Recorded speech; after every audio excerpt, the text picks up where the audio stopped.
विवाह झाला आणि रात्री तिने वस्त्र काढताच अविश्वास वाटावा अशीच एक सत्य घटना। आजकाल आपल्या देशामध्ये काही घडामोडी अशा घडत आहेत की क्षणातच सगळं आयुष्य उलटून टाकलं जावं। कधी कुठे आणि काय घडेल हे देखील सांगणं जवळजवळ अशक्य झालेलं आहे। प्रेक्षकांनो, ही घटना आहे कोल्हापूर शहरातील आणि ज्यांचं नाव आपण बदलून अमित शिंदे असं घेतलेलं आहे। अमित हा 25 वर्षांचा एक हुशार आणि मध्यमवर्गीय तरुण होता। घरामध्ये तो एकुलता एक मुलगा होता। शिक्षण पूर्ण करून पुण्यामधील एका नामांकित IT कंपनीमध्ये नोकरीला लागला होता। आयुष्य आता स्थिर होतं, पण मनामध्ये मात्र एकच ओढ होती, आपल्या मनाप्रमाणे जीवनसाथी शोधायची। आणि मग एक दिवस सोशल मीडियावरती स्क्रोल करत असताना त्याला अनामिका तिवारी या नावाच्या मुलीकडून फ्रेंड रिक्वेस्ट आली। फोटो तसा गोड होता, प्रोफाईल देखील इंटरेस्टिंग होती आणि तिच्या बोलण्यातही गोडवा होता। हळूहळू ओळख वाढली, गप्पा, कॉल, व्हिडिओ चॅट आणि काही महिन्यातच प्रेम देखील झालं। अनामिकाचं व्यक्तिमत्व हे इतकं प्रभावी होतं की तिने स्वतःहूनच अमितला लग्नासाठी विचारलं। थोडासा वेळ घेतल्यानंतर अखेर अमितने देखील तिला लग्नासाठी हो म्हटलं। घरच्यांच्या पसंतीने आणि संमतीने अगदी पारंपरिक पद्धतीने आणि थाटामाटामध्ये त्यांचं लग्न पार देखील पडलं। सगळं काही अगदी परिकथेप्रमाणे सुरू झालं होतं, पण लग्नाच्या पहिल्याच रात्री त्या स्वप्नाला दुःस्वप्नात बदलायला वेळ लागला नाही। त्या रात्री अनामिका खूपच अस्वस्थ वाटू लागली।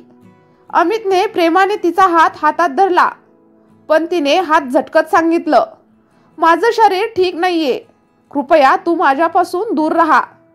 अमित थोडासा गोंधळला, पण त्याचं गोंधळणं तिथेच संपलं नाही। काही वेळातच अनामिका रडू लागली आणि रडतच म्हणाली, मी मुलगी नाही, मी एक तृतीयपंथी आहे।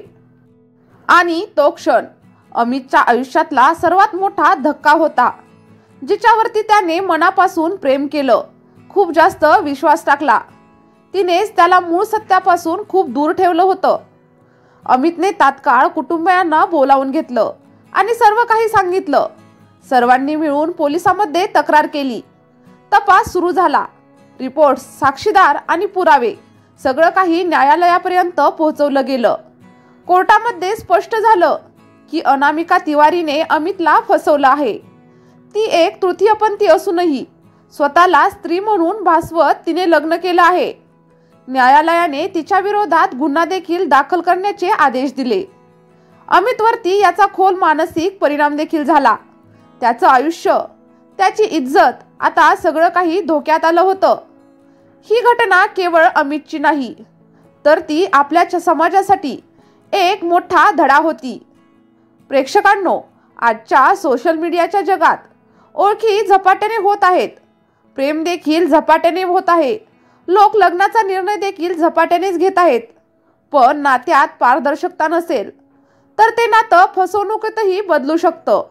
अमितने ही लढाई केवळ स्वतःसाठी नाही, तर समाजाला जागरूक करण्यासाठी लढली। त्याचा संदेश होता, कोणत्याही नात्याचं बंधन बनण्याआधी विश्वास आणि प्रामाणिकपणा सर्वात जास्त महत्त्वाचा आहे। मित्रांनो, तुम्हाला या घटनेबद्दल काय वाटतं हे मला याच व्हिडिओच्या कमेंट बॉक्समध्ये नक्कीच सांगा।